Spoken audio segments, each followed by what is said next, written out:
gbọ́ gbàngbàngbàngbàngbàngbàngbà kí ló ń dún yẹn irinṣẹ́ rí àní o àwa tí kánú sí la ṣe ń kéde báyìí o ìwọ náà lé wá ẹ dákun ẹ yí sókè tóró dùn ju bàrẹ́tà lọ gbàngbàngbàng kí ló ń dún yẹn irinṣẹ́ rí àní o àwa tí kánú sí la ṣe ń kéde sáyé o ìwọ náà lé wá láti kọfà ẹ dákun ẹ yí sókè kó lè dùn ju bàrẹ́tà lọ. àwọn rí àti ìmúre ṣínú ẹdún kọ̀ǹpútà wọn ayọ̀ lábúlé ẹgbà táwọn ọ̀tọ̀ rí ti àwọn onísàbẹ̀ olùgbà ìyọ̀gá wa àwọn onísàbẹ̀ olùgbà ìyọ̀gá wa àwọn onísàbẹ̀ ẹ máa gbọ́ àwọn rí àti ìmúre ṣínú ẹdún kọ̀ǹpútà wọn ayọ̀ lábúlé ẹgbà táwọn ọ̀tọ́rìtì àwọn ní sàbẹ̀ olùgbà ìyọ̀ká wa.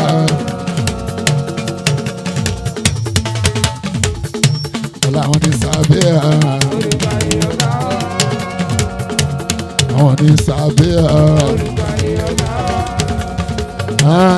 gbàngbàngbàngbàngbàngbà kí ló ń dún yẹn irinṣẹ́ rí àní o àwa tí kánú sí la ṣe ń kéde ẹ̀ sáyé o ìwọ náà lé wá láti kọfà ẹ dákun ẹyí sókè kó lè dùn ju bàrẹ́tà lọ. alábí okun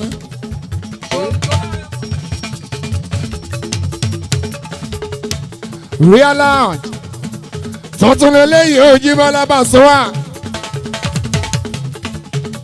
tuntun lélẹ́yìí ojú bọ́lá #1 Paul Street ọ̀fàgbẹ́rò ìyẹn lábúlé ẹ̀gbá máa so ẹ̀yin èèyàn wa Àjíbọ́lá làbákà yẹ kú ká ẹ̀ ọ́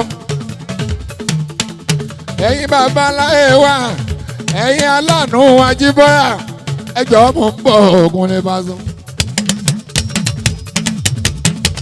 irinṣẹ́ yẹn máa bá wọn lò. MCs of the day our masters of ceremony. Ifá ọkàlẹ́lẹ́yà yọmi ọmọ mátẹ kòyókòyó ṣe bàbá Kúdírá African Pesuchi ẹṣẹ àdúgbò làbàkàlà òbí ogunrin dúpẹ́ okú àdúró tí ìrì àwọn ṣeun. Alábí ó bàbá ká.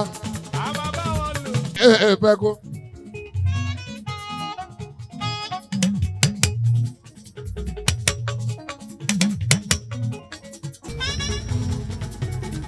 Real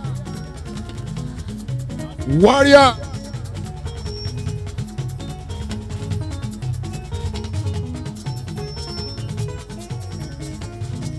Warrior. Thank you. Ẹ jẹ́ mo ń bọ̀ wá. Bọ́lá Alia Real ní kí ẹ̀ oníwọ̀n náà ṣe bẹ́bẹ́. Yeah, ọmọ mi Àjíkẹ́ thank you.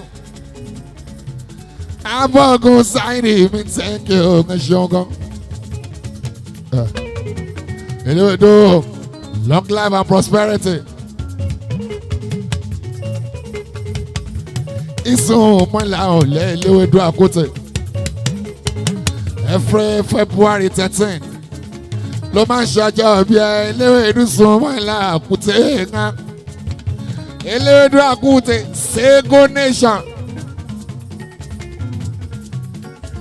ìgbà ọdún ìṣẹ́jú kan ní eléwédú àkúté mo kí ẹ lọ́dún yìí ó jí bọ́lá pẹ̀lú àlàáfíà ọdún tó ń bọ̀ bákan náà ní ajẹ́ nínú àlàáfíà ara àti dunu lábàárà ọmọ tí wọ́n kí ẹ èmi ti fẹ́ kí ẹ àti wọn náà inú àlàáfíà o lámàá o lágbára Ọlọ́run àmín àmì àmì ni ẹ ṣe àmì àmì.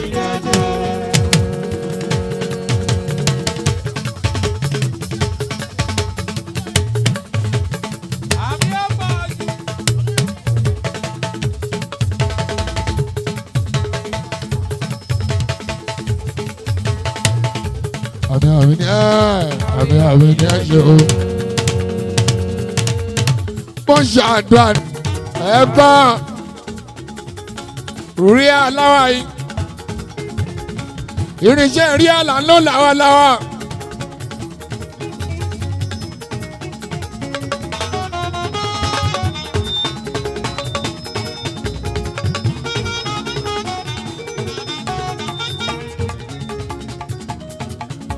ó tọ́jọ́ mẹ́ta Hollanda.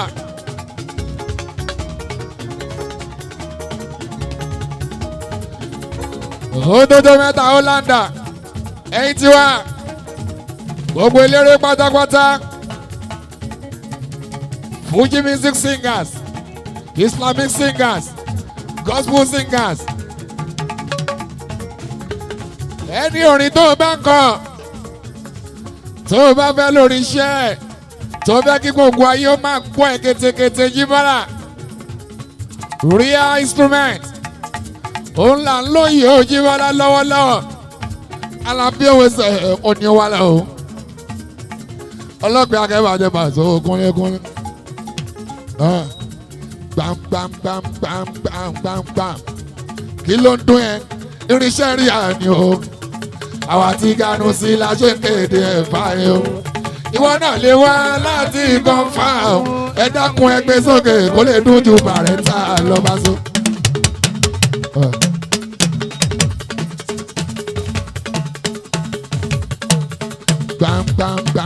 gbàǹgbàǹgbàǹgbàǹgbàǹgbàm kí ló ń dún yẹn irinṣẹ́ rí àní o àwa tí ganu sí la ṣe ń kéde ẹ̀ fáyé o ìwọ náà lè wá láti kọ́ńfà o ẹ dákun ẹ yí sókè kó lè dún ju bàrẹ́tà lọ́ba so.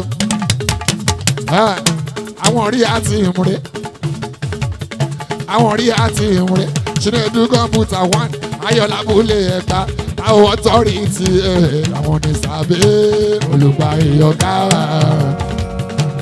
àwọn ní sàbẹ̀.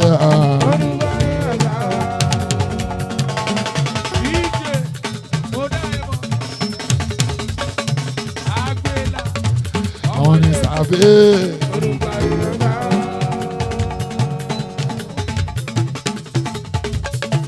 àwọn ní sàbẹ̀. Abọ́gun Sáídì ó tún ti dé.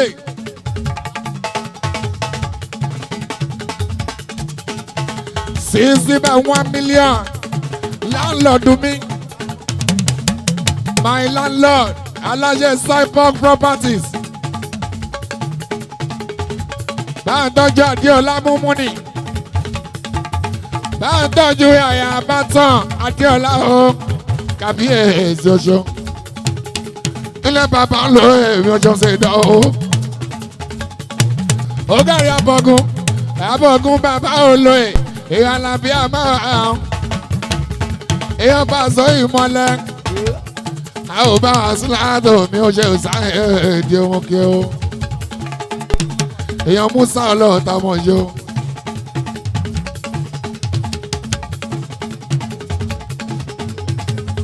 máa gbọ́ Abọ́gun kanáwó ní kó tán fẹ́ni tí ò bá wọn. Bàbá iná kò ní kó ọlọ́lọ́hùn láìsí àjẹjẹ tán. Àwọn tó ń náwó fún àwọ̀ ẹsẹ̀ ò ní náwó tán. Ẹ máa gbọ́ o, ó máa ń fowó bá Paso ṣeré. Àwọn Musa ọlọ́ta, alias Baba Paso. Àwọn àrórà sáàkì. Torí bó ti ń gbọ́ Paso ti pẹ́. Baba Paso ṣeré. Abọ́gun kí ìyanu ó ṣẹlẹ̀ nínú ayé mi kóṣù tó parí o ọdún yìí tún ti ń lọ káráwé mọ̀ pé mo ní bàbá tí gbogbo èèyàn káwọn pé wọ́n lọ lọ́wọ́.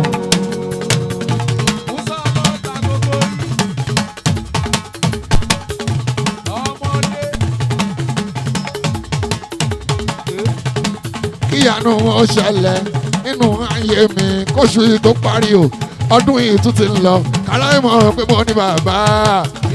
Kí gbogbo èèyàn náà gbé ọ̀rọ̀. ó jẹ́ Musa ọlọ́ta ó kárí abọ̀gún Saidi aláṣẹ Saibok property ilẹ̀ bàbá olóye ẹ bá tọ́jú díọ̀lá kábíyèsí.